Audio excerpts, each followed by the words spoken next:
దేవుని వందనాలు, మీకు అందరికీ వందనాలు. ఈరోజు దేవుడు నీతో నాతో మాట్లాడుతున్న మాట, ఆపత్కాలంలో ఎవరిని మొరపెట్టాలి? నీకు ఆపద వచ్చింది, సమస్య వచ్చింది, నీవు ఎవరిని అర్థిస్తున్నావు? ఎవరి సహాయం నువ్వు తీసుకుంటున్నావు? ఈరోజు మాట్లాడుతున్న మాట, పరిశుద్ధాత్మ దేవుడు ఆపత్కాలంలో నువ్వు ఎవరి సహాయం తీసుకుంటున్నావు? ఎవరిని ఆశ్రయిస్తున్నావు? ఎవరి వైపు తిరుగుతున్నావు? ఎవరి అడుగు జాడల్లో నువ్వు నడుస్తున్నావు? ఈరోజు దేవుడు మాట్లాడుతున్నాడు మనతో. నీకు ఒక ఆపద వచ్చింది, ఒక అనారోగ్యము కానీ, ఒక అప్పు సమస్య కానీ, ఒక బలమైన కేసు కానీ, ఒక భయంకరమైన వ్యాధి కానీ నీకు వచ్చింది. అలాంటప్పుడు నువ్వు ఎవరి సహాయం తీసుకుంటున్నావు? ఎవరిని ఆశ్రయిస్తున్నావు? ఎవరి పక్షాన నిలబడి అడుగుతున్నావు? ఒక్కసారి మనలో మనము ఆలోచన చేసుకుందాం. నీ కుమారుని కానీ, నీ ఇంటి సమస్య కానీ, బయటి సమస్య కానీ, ఎవరికైనా ఆపద వచ్చిందంటే మొదటగా ఎవరిని మనం ఆశ్రయిస్తాం? ఒక ఆపద వచ్చింది, అకస్మాత్తుగా హాస్పిటల్కి తీసుకెళ్ళాలి. అలాంటప్పుడు మన చేతుల్లో డబ్బు ఉండదు. ఎవరిని అడగాలి? ఎవరి దగ్గర వెళ్తే సహాయం వస్తుందని తర్వాత మనం అందరం కలిసి అవతల వ్యక్తిని హాస్పిటల్కి తీసుకెళ్ళినప్పుడు అక్కడ ఉన్న వాళ్ళమంతా స్వయం పూర్తిగా ఆలోచన చేస్తాం. అందరం కలిసికట్టుగా మన దగ్గర ఇంత డబ్బు లేదే, ఎవరిని అడగాలి, ఎవరి సహాయం తీసుకోవాలి, ఎవరి దగ్గర డబ్బు ఉంటది అని చెప్పి ఒక ఆలోచన చేస్తారు. ఒక్కొక్కరికి ఒక్కొక్క ఆలోచన వస్తుందండి. ఆ ఆలోచన ప్రకారము 10 మంది ఉన్నప్పుడు 10 రకాలైన ఆలోచనలు వస్తాయి. ఆ ఆలోచనలు నీదొక ఆలోచన, నాదొక ఆలోచన, నీదొక ఆలోచన. కానీ దేవుని ఎదుట నిలబడి మనసారా దేవుణ్ణి మొర్ర పెట్టాలన్న ఆలోచన ఏ ఒక్కరికి రాదు. డబ్బు డబ్బు డబ్బు. హాస్పిటల్ ఉందంటే ఖచ్చితంగా హాస్పిటల్కి డబ్బు కావాలి. స్టేషన్లో ఉన్నారంటే డబ్బు కావాలి. ఒక బలమైన వ్యక్తి దగ్గరికి వెళ్ళాలి, విడిపించాలంటే డబ్బు కావాలి. ఒకరిని ఆశ్రయించాలంటే డబ్బు. ఎవరిని పట్టుకోవాలి, ఒక పని పట్టుకోవాలన్నా డబ్బు కావాలి. కానీ ఆయన సన్నిధిలో మొర్ర పెట్టే వాళ్ళు చాలా తక్కువ అండి. చాలా ఆపద వచ్చిందనుకో, అయ్యా నాకు ఈ సమస్య వచ్చింది, అయ్యా నాకు ఈ బాధ వచ్చింది అని మొరపెట్టే వాళ్ళు చాలా తక్కువ. బైబిల్ గ్రంథంలో నేను ఎక్కువ సమయం తీసుకోను, 2 నిమిషాలు, ఒక 10 నిమిషాల కంటే ఎక్కువ చెప్పను. బైబిల్ గ్రంథంలో మీకు ఒక వ్యక్తిని చూపిస్తా. ఆపత్కాలంలో హిజ్కియా ప్రార్థన చేశాడు. హిజ్కియా, యెషయా గ్రంథము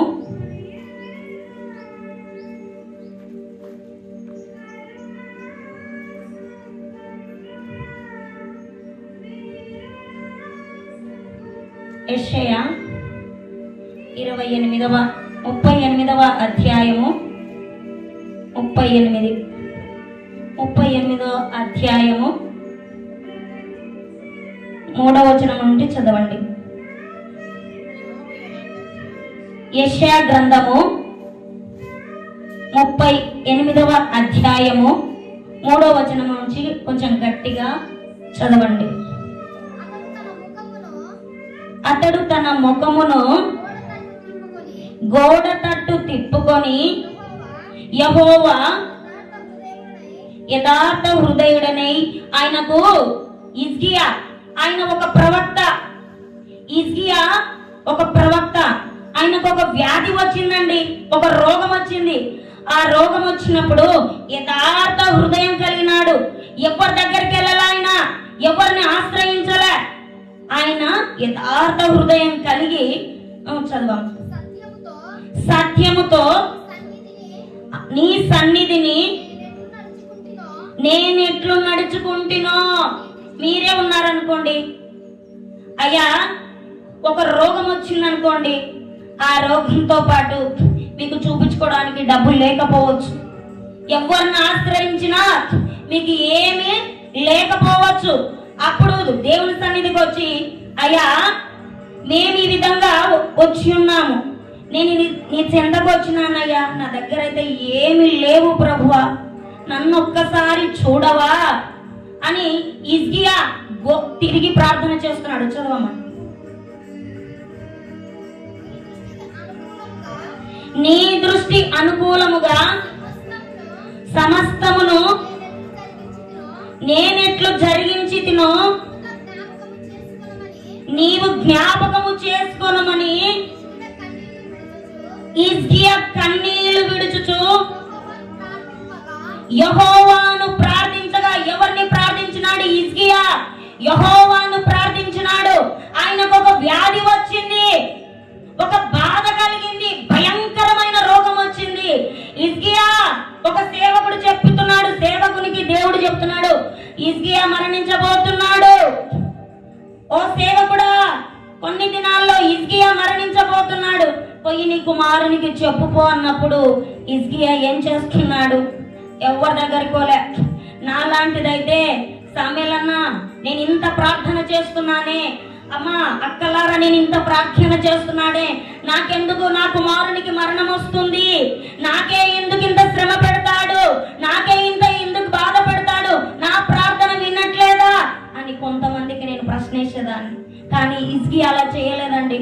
దేవుని సన్నిధికి వచ్చి మొర్రపెట్టినాడు. చదువు. యెహోవా వాక్కు యెషయాకు ప్రత్యక్షమై ఇలాగ సెలవిచ్చెను, నీవు తిరిగి హిజ్కియా యొద్దకు పోయి అతనితో ఇట్లనుము, నీ పితరుడైన దావీదునకు. హిజ్కియా అండి, ఆయన బైబిల్ గ్రంథంలో చాలా మంచి వ్యక్తి, మంచి పేరు కలిగిన, మనుషుల దగ్గర పేరు తెచ్చుకోలేదు ఆయన. హిజ్కియా మనుషుల సవాసం లేడు, ఎక్కువ దేవుడు దేవుడు దేవుడు దేవుడు దేవుడు దేవుడు ఒక నామస్మరణ చేశాడండి.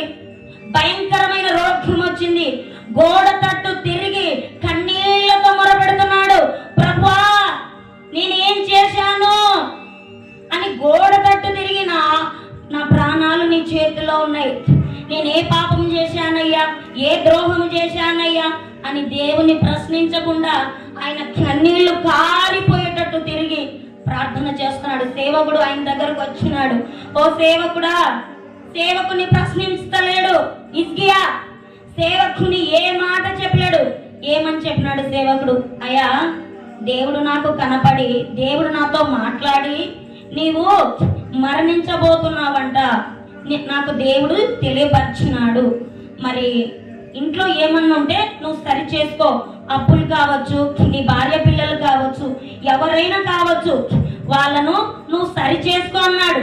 కానీ హిజ్కియా దేవుని చిత్త ప్రకారం ఆయన సన్నిధికి వెళ్ళి కన్నీళ్లతో, ప్రభువా నా తండ్రి, అయ్యా నీకు విరుద్ధంగా నేనేమన్నా చేశానా, నీకు ఏమన్నా పాపము చేసింటే నన్ను క్షమించు నా తండ్రి అని గోడ తట్టు తిరిగి ప్రార్థన చేశాడు. కన్నీళ్లు దారపోయే వరకు హిజ్కియా ప్రార్థన చేస్తూనే ఉన్నాడండి.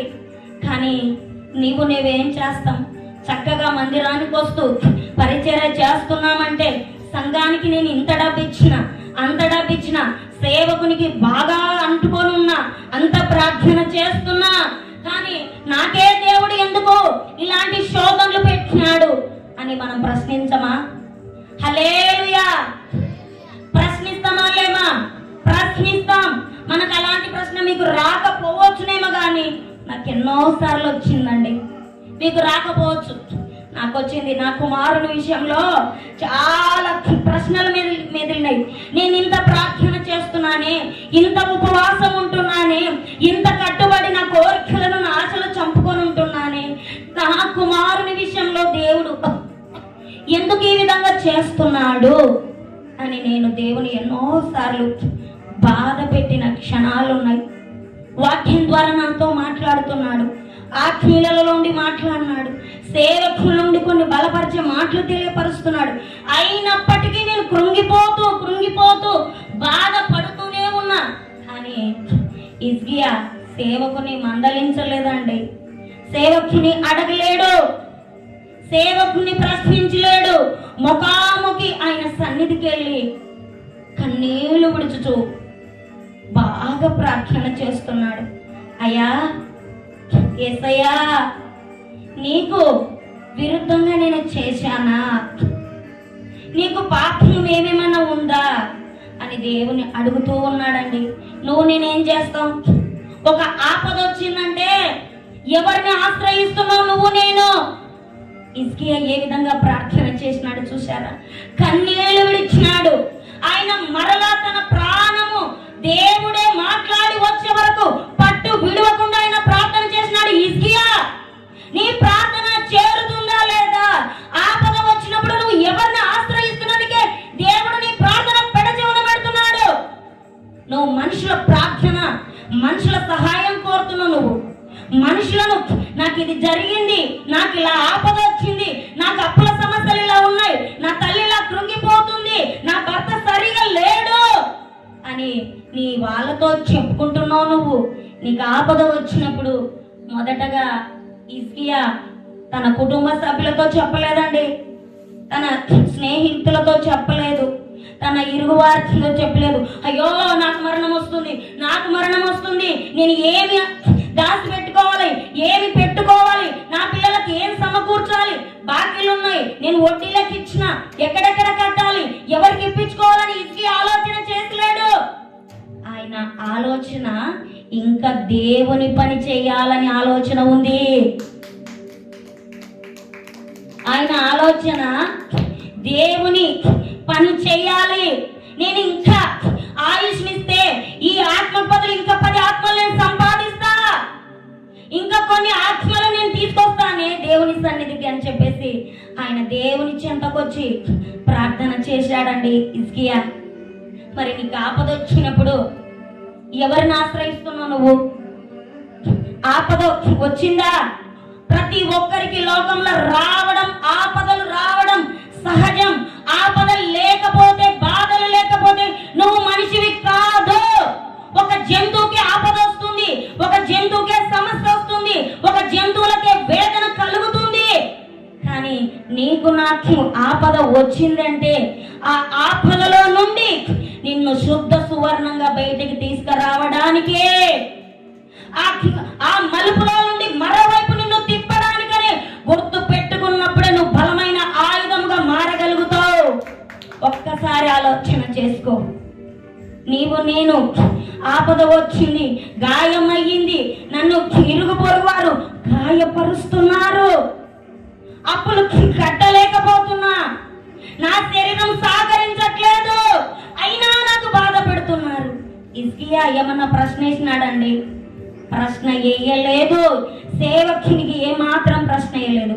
నేనైతే సామెయలు నన్ను చాలా సార్లు ప్రశ్న వేసిన, అన్న నా కొడుకులో నా మార్పు రాదా, నా కొడుకు మారడా అని ఎన్నోసార్లు ప్రశ్న వేసిన. కానీ ఈడ హిజ్కియా చాలా క్లుప్తంగా ప్రార్థన చేసినట్లుగానే ఉంది.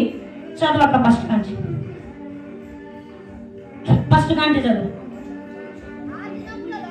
గట్టిగా చదవక. ఆ దినములలో ఆయనకు మరణకరమైన రోగం ఒకటి కలిగిందంట. మరణము ఆయనకు భయంకరమైన రోగము అంటే ఒక ఆడవాళ్ళైతే ఒక ఆపరేషన్ కావచ్చు, గుండె తీసి గుండె పెట్టవచ్చు, మగవాళ్ళకి అయితే యాక్సిడెంట్ అవ్వచ్చు, ఇంకొకటి మరొకటి. ఆయనకు మరణకరమంటే నువ్వు చనిపోతావు. మీరెవరైనా ఇంతమంది ఉన్నారు, నీకు మరణం వస్తుందంటే మీరు ఒప్పుకుంటారా? సేవకుడు కానీ ఎవరన్నా ప్రార్థన చేసే వాళ్ళు కానీ వచ్చి, అమ్మా మీకు ఈరోజు నాకు దేవుడు ఈ విధంగా తెలియపరిచినాడు అంటే హల్లెలూయా ఎవరన్నా ఒప్పుకోగలుగుతారా?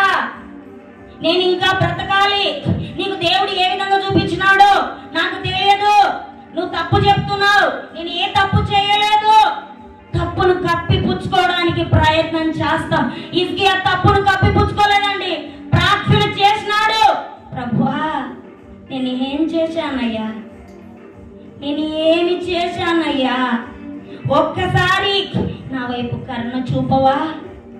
ఒక్కసారి ఆయన ఎవరు తట్టు తిరిగి ప్రార్థన చేసలేడు, ఎవరు చూసేటట్లు ప్రార్థన చేసలేడండి హిజ్కియా. ఒకరికి 10 మందికి కనపడేటట్లు ప్రార్థన చేసలేడు హిజ్కియా. గోడ తట్టు తిరిగి ప్రభువా నువ్వు తప్ప నాకెవ్వరు లేరు, కొన్ని బాధ్యతలు అప్పచెప్పినావు, ఆ బాధ్యతలు పూర్తి చేసే వరకు నాకు ఆయుష్ నివ్వు. నాకు కొన్ని పనులు అప్పచెప్పినావు, ఆ పనులు పూర్తయ్యే వరకు నాకు ఆయుష్ నివ్వు. మీకు కొన్ని బాధ్యతలు పెట్టాడండి, సంసారం అనే బాధ్యత ఒకటి, మీకు ఇంట్లో పనికి ఉన్న పని బాధ్యత ఒకటి, సేవ భారం ఉంటే సేవ బాధ్యత ఒకటి, ఇకలో ఒక పని చేస్తున్నావా, సంఘంలో కష్టపడుతున్నావా, కష్టపడే బాధ్యత ఒకటి నీకు పెట్టినాడు. ఆ బాధ్యత భారం నువ్వు నేను మోయలేకపోతున్నాం. ఈ లోకంలో చిన్న కష్టం రాగానే నాకు వద్దు ఈ బాధ్యత, ఎవరో ఎందుకండి, నేనే ఎన్నోసార్లు తృణీకరించిన దేవుణ్ణి, ఎన్నోసార్లు నేనే వద్దనుకున్నా, ఎందుకు నాకే ఇన్ని కష్టాలు వస్తున్నాయి, నేనే తృణీకరించుకున్నా. కానీ నా దేవుడు నన్ను వదిలిపెట్టలే, ఈ ధ్యానం కూడా వదిలిపెట్టలే. ఎవరికి తెలియకుండా గోడ తట్టు తిరిగి మోకాల మీద నిలబడి కన్నీళ్లు విడుచుతూ ప్రార్థన చేసినాడు హిజ్కియా. ఆ ప్రార్థన దేవుడు విన్నాడు. వినిన తర్వాత మళ్ళా సేవకుని ఆయన దగ్గరికి ఎలా పంపించాడు చదువు.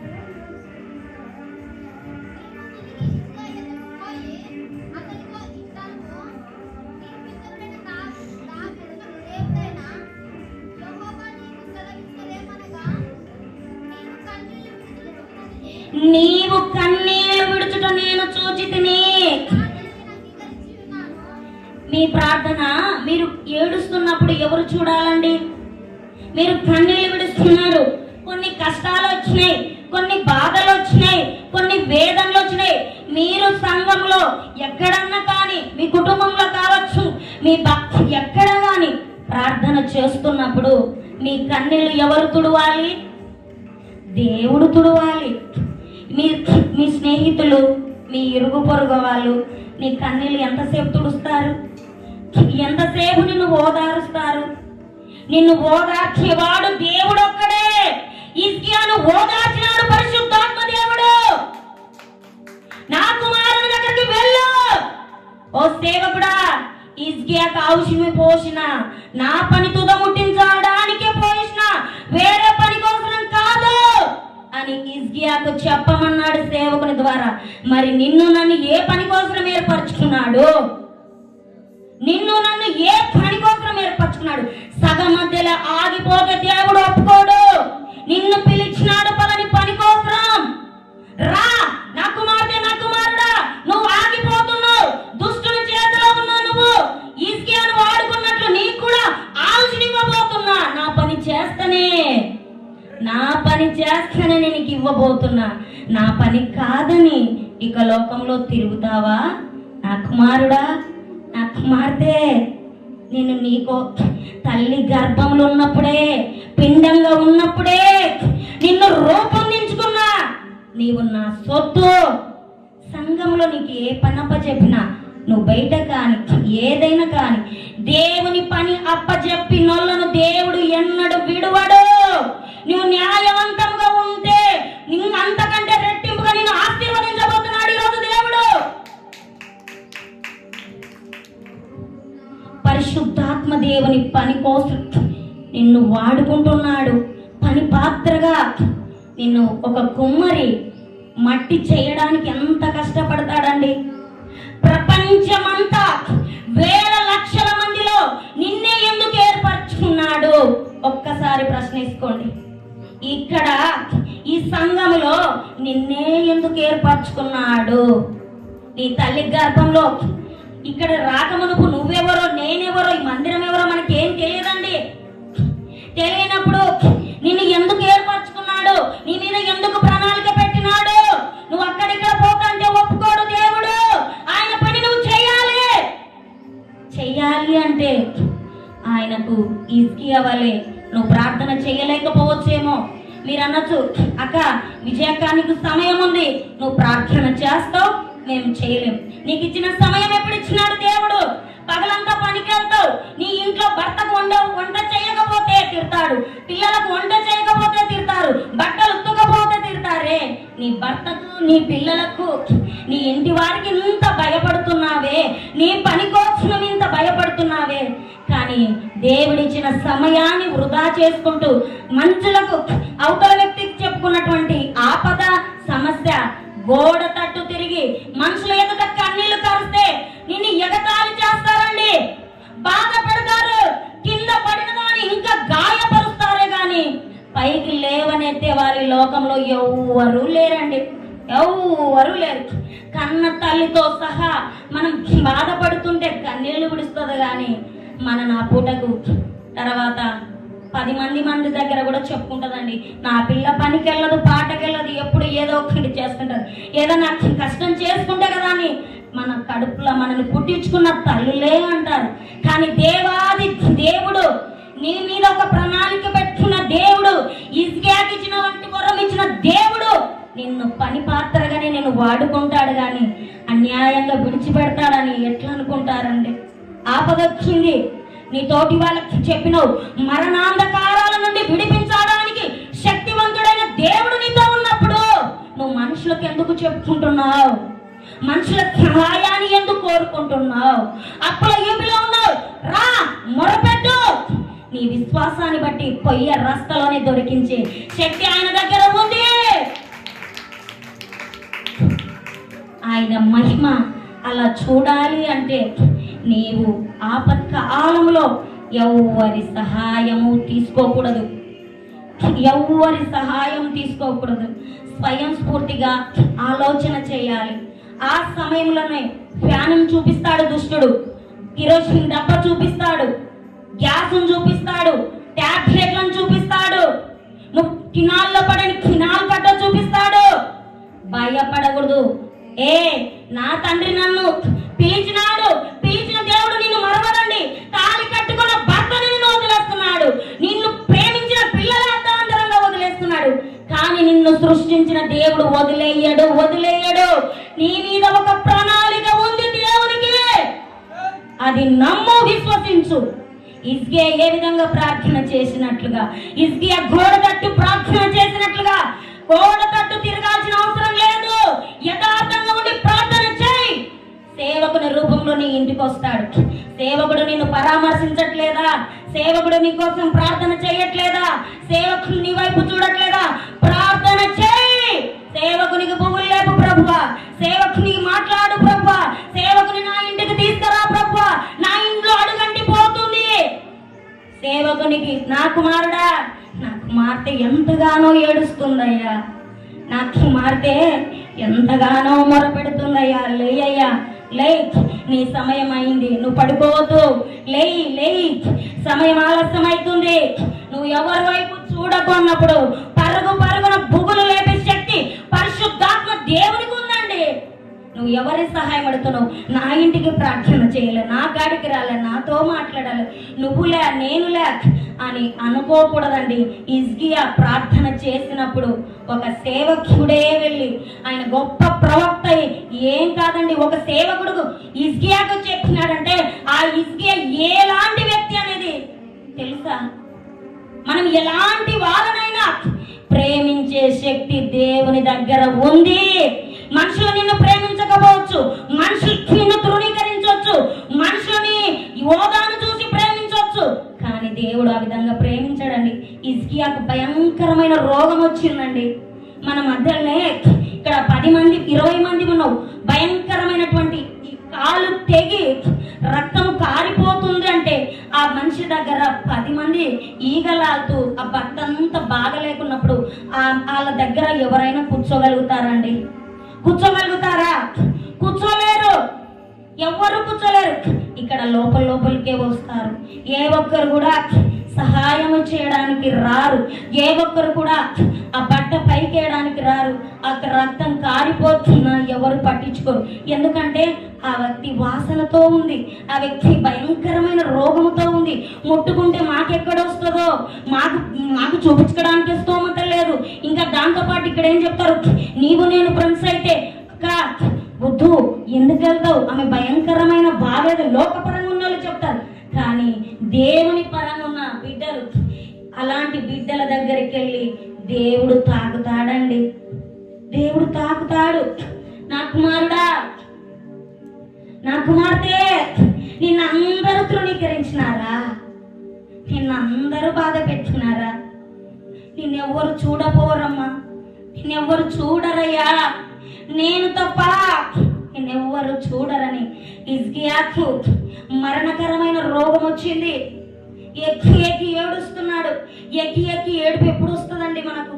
ఒక వ్యక్తి చనిపోయినప్పుడు, మనకి ఇష్టమైనటువంటి వ్యక్తికి రోగం వచ్చినప్పుడు, ఆ ఇష్టమైన వ్యక్తి బాగలేక మదన పడుతున్నప్పుడు ఆ కన్నీళ్లు ఆగవండి. ఆ రోగంతో ఉన్న వ్యక్తి దగ్గరికి నువ్వు నేను వెళ్ళగలుగుతామా? వెళ్ళలేమండి. కానీ దేవుని ప్రేమ ధరించుకున్న వాళ్ళు దేవుడైతేనే వాళ్ళ దగ్గరికి వెళ్ళగలుగుతాడు. లోకపరంగా ఉన్నప్పుడు వాసన, అమ్మో రోగం నాకు వస్తుంది, వద్దు వాళ్ళకు బాగలేదు, నాకేడొస్తుంది, నాకే డబ్బు లేదు, నేనెక్కడ చూపించుకుంటా, అమ్మో నేను వెళ్ళను, మీరే కావాలంటే వెళ్ళండి, వాళ్ళతో పాటు వేరే వాళ్ళని కూడా పంపిస్తా అని చెప్పి తెలివి కలిగిన వాళ్ళు వాళ్ళని కవరప్ చేసుకుంటారు. కానీ ఏదో నామకార్థంగా ఎవరు బలవంతంగా చేసినారు, ఎందుకు వచ్చిందో ఏం కథనో, పాడు మనిషి హాస్పిటల్ లేవో చూపించుకోవచ్చు కదా, ఎందుకు వచ్చిందో ఏమో అని మరొక బాధ. అంటే ఆ వ్యక్తి కింద పడిన వ్యక్తికి ఎంత గాయమవుతుందండి, ఎంత గాయమవుతుంది. దేవుని ప్రేమ హిజ్కియా పైన ఎంతో ఉంది. దేవుడు పరీక్ష పెట్టినాడు. హిజ్కియా ఓడిపోతాడా గెలుస్తాడా? ఇప్పుడు కూడా ఆత్మీయ యాత్రలో నీకు నాకు ఒక పరుగు పందెం పెట్టినాడు. నువ్వు నిలబడగలుగుతావా లేదా? నా కుమారుడు, నా కుమార్తె, వెళ్ళు, నేను నీతోనే ఉన్నా. దుష్టుడు పెడతాడు, నువ్వు వద్దు, నువ్వు చేయలేవు, ఏం చేస్తావులే, ఎప్పుడు ప్రార్థన అంటూ, ఎప్పుడు పద్ధతి అంటూ, వద్దు వద్దు, ఇదే బాగుంది, ఇదే బాగుంది, ఇదే కంటే దేవుని ఆత్మ ఏం చెప్తుంది, వద్దు నా కుమారుడా, నా కుమార్తె, నువ్వు దారి తప్పిపోతున్నావు, వద్దు, నువ్వు నాకు కావాలి. మనం ఇక లోకంలో పడిపోతున్నాం, పైకి లేస్తున్నాం. మనం పడుతుంటే దేవుడు పైకి లేస్తున్నాడు. హిజ్కియాలో పడిపోలేదండి, యథార్థంగా గోడ తట్టు తిరిగి ప్రార్థన చేసినాడు హిజ్కియా. కానీ నువ్వు నేను పడిపోతుంటే మనని ఎవరు బలపరుస్తున్నారు, ఎవరు మాట్లాడుతున్నారు మనతో? నీకు ఆపద వచ్చింది, నీ అయిన వారిని ఆశ్రయిస్తే అందరూ దూరం వెళ్తారు. ఎవరు రారండి, స్నేహితులు రారు, అయిన వారు రారు, కట్టుకున్నవాడు కనుమరుగైపోతాడండి. ఒక అప్పు వచ్చిన, ఒక భయంకరమైన రోగం వచ్చిన ఎవరు మన దరి చేరరండి. ఒక్కసారి ఆలోచన చేసుకోండి. ఇప్పుడు నీకు రెక్కలున్నాయి, నువ్వు పని చేసుకోగలుగుతావు, నా కుమారులు ఉన్నారు, నా కుమార్తె ఉంది, నాకు బాగా శక్తి ఉంది. ఇదే శక్తి తెలుసుకుంటే రాత్రిగా నేను ఏమైనా చేసే శక్తి దేవుని దగ్గర ఉంది. నీవు దేవునికి ఇష్టకరంగా లేకపోతే, సాతానికి ఇష్టమైతే వాడు చెడుగుడు ఆడుకుంటాడు, నిన్ను భయంకరమైన రోగం పెడతాడు. ఆ రోగం నుండి రావాలంటే ఎంత సమయం పడుతుందండి. ఎవరు చూడరు నిన్ను. నువ్వు అనుకున్నట్లుగా కనుకున్న కొడుకు, కట్టుకున్న భర్త, ఇరుగు పొరుగు వాళ్ళు, మన స్నేహితులు మనని ఎవ్వరు చూడరండి. హిజ్కియా ప్రార్థన చేసినట్లుగా నువ్వు నేను ప్రార్థన చేశామా? నువ్వు నేను ఉన్నామా? నువ్వు ఏ రోజు ప్రార్థన ఎవ్వరికి తెలియంగా రహస్యంగా చేస్తున్నావు? కొంతమంది ప్రార్థన చేస్తారు, 10 మందికి వినపడేటట్లు చేస్తారు. అలాంటి ప్రార్థన, అన్ని ప్రార్థనలు అన్ని ఆలకిస్తాడండి దేవుడు. ఏ ప్రార్థనలోనే వినడు అనుకోవడానికి వీలు లేదు, అందరి ప్రార్థన వింటాడు. కానీ హిజ్కియా ఎవ్వరు చూడకుండా గోడ తట్టు తిరిగి, అయ్యా, యేసయ్యా, నా తండ్రి, ఆయన చేసిన ప్రార్థన ఎంత కన్నీళ్ళు పోయినాయండి, ఎంత ఏడ్చాడండి హిజ్కియా. కానీ నువ్వు నేను, నీ కుటుంబం భారం కలిగి ఏ రోజన్నా కన్నీళ్లు పెట్టి ప్రార్థన చేస్తున్నామా? మీరు చెప్పొచ్చు, అక్క రాత్రి పడుకునేది మొదలుకొని ముగి తెల్లార వరకు మా ఆయన కోసం మా పిల్లల కోసమే చేస్తున్నాం, కానీ మార్పు లేదు. అదే బతుకు, అదే స్థితి, అదే తిండి, అదే బట్ట అని మీరు అనొచ్చు. లేదు, హిజ్కియా యథార్థంగా ఆయన కన్నీళ్ళలో కూడా తేడా లేదు, ఆయన దుఃఖపడే దాంట్లో కూడా తేడా లేదు, ఆయన అడిగే విధానంలో కూడా తేడా లేదు. ఆయన మంచిగా అడిగినాడు. నాకేగాన మరణం వస్తుందని చెప్తే గట్టి గట్టిగా ఏడ్చి, అయ్యా ఎందుకు వచ్చింది మరణం నేను ప్రశ్నించేదానేమో, కానీ హిజ్కియా ఆ విధంగా ప్రార్థన చేయలేదు. ఒకటే, హిజ్కియా వలె ఉంటావా లేకపోతే లోకపరమైన మనిషిగా నడుచుకుంటావా? రెండే ఆలోచన చేయండి. హిజ్కియా గోడ తట్టు ప్రార్థన చేసినాడు. బైబిల్ గ్రంథంలో అనేకులు ఉన్నారండి, చాలా మంది ఉన్నారు. హిజ్కియా ఎంత కన్నీళ్లు కార్చినాడు. యథార్థంగా సేవకుడు చెప్పే వరకు ఆయన కన్నీళ్లు ఆపలేదండి. తన వాళ్ళకి చెప్పుకోలేదు, నేను అక్కడక్కడ డబ్బులు ఇచ్చినా నా కొడుకులకు ఇచ్చుకుంటా, నా కొడుకులు తీసుకొస్తారని హిజ్కియా చెప్పలేదు. దేవుని మీద నమ్మకంతో కొంచెం బాధ్యత నాకు అప్పచెప్పినాడు. ఆ బాధ్యత తీరే వరకు, తండ్రి నా ఆత్మను తీసుకోవద్దయ్యా. మీరైతే ఏమంటారు తెలుసా? నేనైతే ఏమంటా, ప్రభా నా కొడుకు ఎదగాలి, నాకంటూ ఒక స్థితి ఉండాలి, నాకంటూ ఒక హోదా ఉండాలని నేను అడుగుతా. కానీ మీరు ఏమడుగుతారో నాకు తెలియదు. కానీ హిజ్కియా ఏమన్నాడు? ప్రభా నాకు కొన్ని బాధ్యతలు అప్పచెప్పినావు, ఆ బాధ్యతలు పూర్తి చేసే వరకు నన్ను బ్రతికించవా అయ్యా? కొంచెం సంఘం బాధ్యత పెట్టినావు, కొన్ని ఆత్మల భారం పెట్టినావు, నన్ను ఇప్పుడే తీసుకెళ్ళదు ప్రభువా, నీ కాలు పట్టుకుంటానయ్యా. ఆ బాధ్యత తీరిన తర్వాత నన్ను సంతోషంగా తీసుకున్నాడు. కానీ నువ్వు నేను ఏ బాధ్యతతో ఇక్కడికి వస్తున్నావు? కుటుంబ భారమని నీకు ఉంది, ఆత్మల భారమని ఒకరికి పెట్టినాడు, సంఘ పరిచర్య భారమని ఒకరికి పెట్టినాడు, పనిచేసే భారమని ఒకరికి పెట్టినాడు, సంగీతాలు వాయించే భారమని ఒకరికి పెట్టినాడు, సేవలో పరిచర్య చేసే భారం ఒకరికి పెట్టినాడు. ఈ భారాలలో దేవుని భారం అనుకొని ఎవరు ముందుకు వస్తున్నాం? ఎవరు ముందుకు వస్తున్నాం? కుటుంబ భారం అంటే నీ కుటుంబం చక్కబడేటట్లు నువ్వు ప్రార్థన చేసుకోవాలి. కుటుంబ భారం, నీ భర్త, నీ పిల్లలు, మీ ఆయన ఏమన్నారా అని అప్పులుందా? హిజ్కియా ప్రార్థన చేసినట్లుగా యథార్థంగా నువ్వు ప్రార్థన చేయి. 10 మందికి చెప్పుకోద్దు. సేవ భారం ఉందా? చనిపోయినంత వరకు నేను నిన్ను వదలను దేవా. ఎన్ని రాని, ఎన్ని అవమానాలు రాని, ఎన్ని నిందలు రాని, నిన్ను నేను విడువను. సేవ భారం, పరిచర్య భారం. వాళ్ళు కసుగొట్టినారు, కొట్టుకొని నేనే ఎందుకు కొడతా? వాళ్ళు చేసినారు, నేనే ఎందుకు చేయాలి? వద్దు. నీకు సేవ భారం పెట్టినాడా? పరిచర్య భారం పెట్టినాడా? పరిచర్య చేయి. ఎవరి వైపు నువ్వు చూడొద్దు. నా దేవుడి కోసమే నేను చేస్తున్నాడు. నువ్వు దేవుడి కోసమైతే ఎప్పుడైతే పని చేస్తావో తగిన జీతం పరలోకంలో నీకు తీయబడి ఉంది. నువ్వు ఆ జీతం కోసమే పని చేయి. మరొక జీతాన్ని ఆశించకు, మరొకరి వైపు నువ్వు చూడకు. ఎవరో ఇస్తారని, ఏదో తెస్తారని, ఏదో వింటానని చూడకు. నీకు ఆత్మల భారం పెట్టినాడా? నేను ఈరోజు ఈ ఆత్మను రక్షించాలి, కొన్ని ఆత్మలను ఈ నెల అప్పచెప్పాలి దేవునికి, మరొక నెల ఇంకొక కొన్ని ఆత్మలను నేను దేవుని సన్నిధికి తీసుకొచ్చుకోగలను.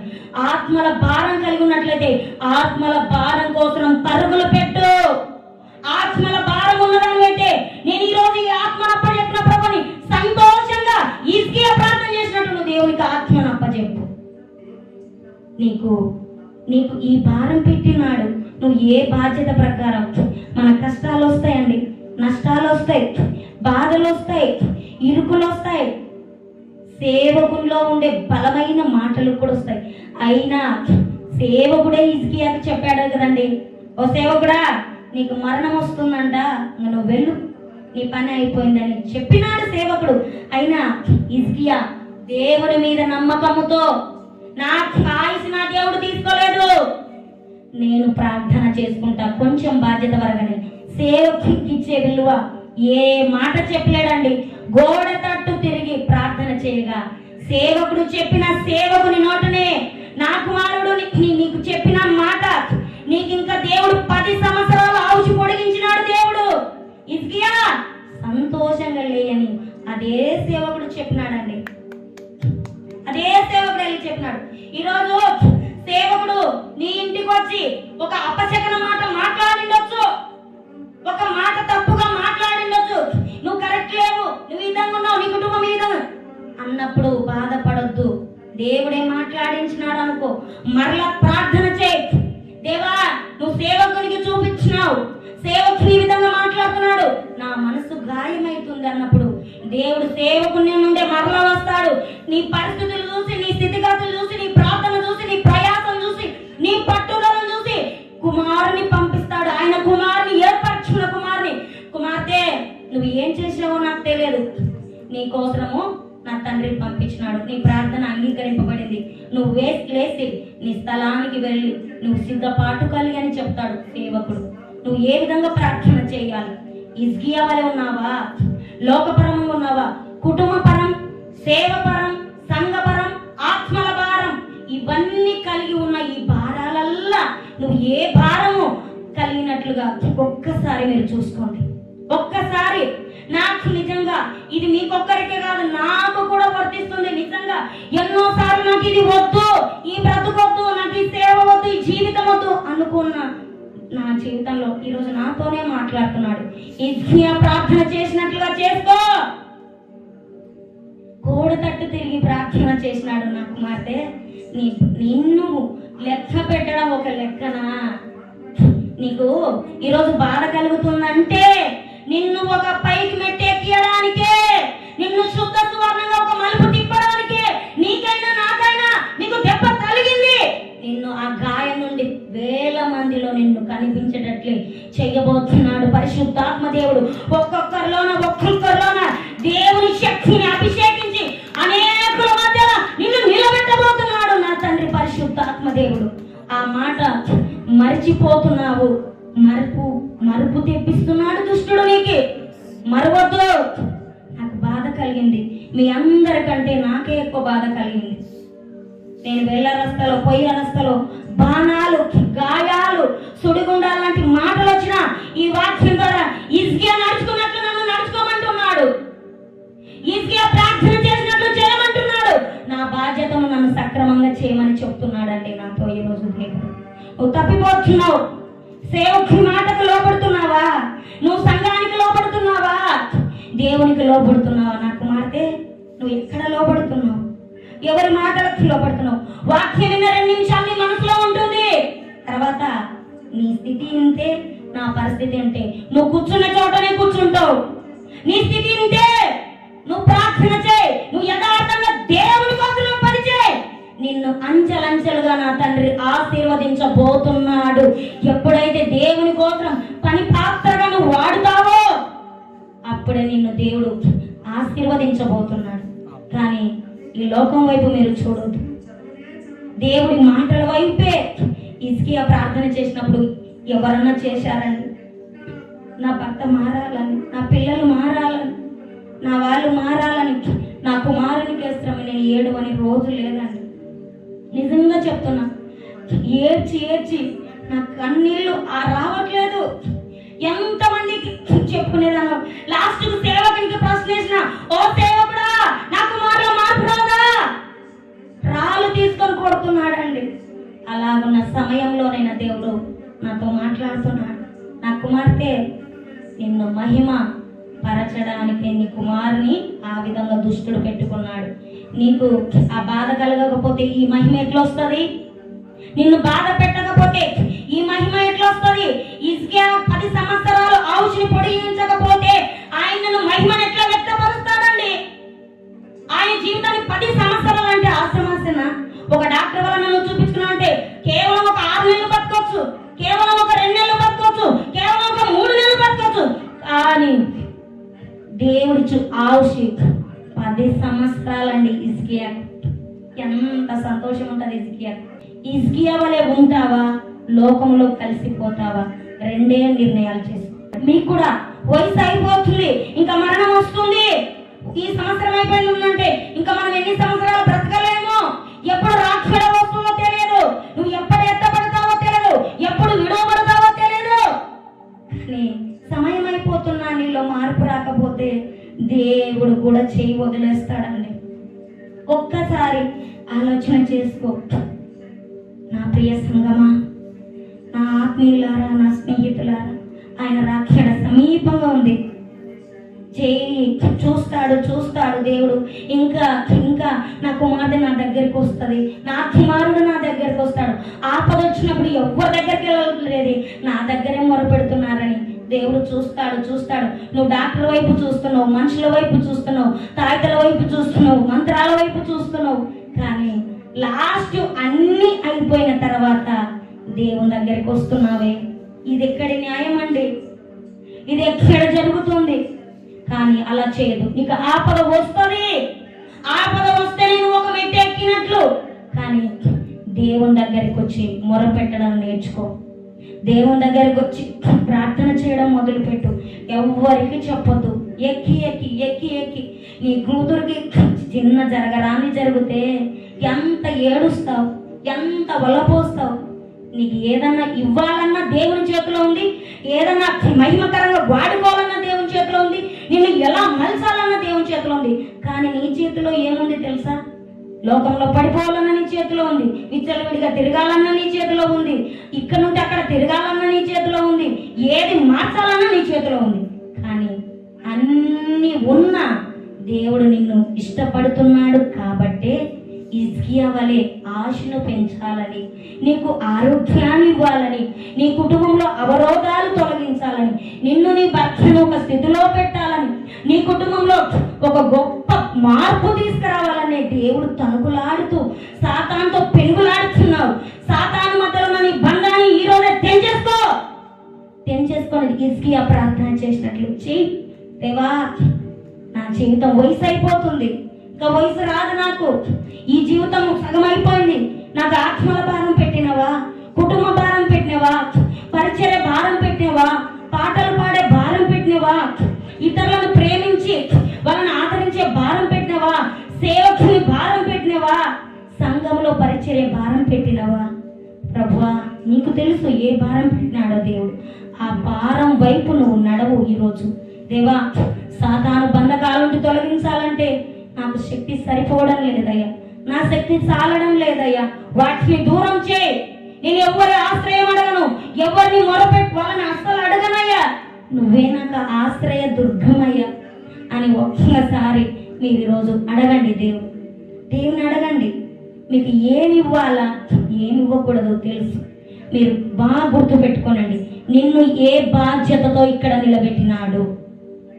సేవ భారమా, ఆత్మల భారమా, కుటుంబ భారమా, పరిచర్య భారమా, ఆత్మలను అనేక ఆత్మలను తీసుకొచ్చే భారమా? ఒక్కసారి మీ మనసులో ప్రార్థన చేసుకోండి. అందరూ మోకరి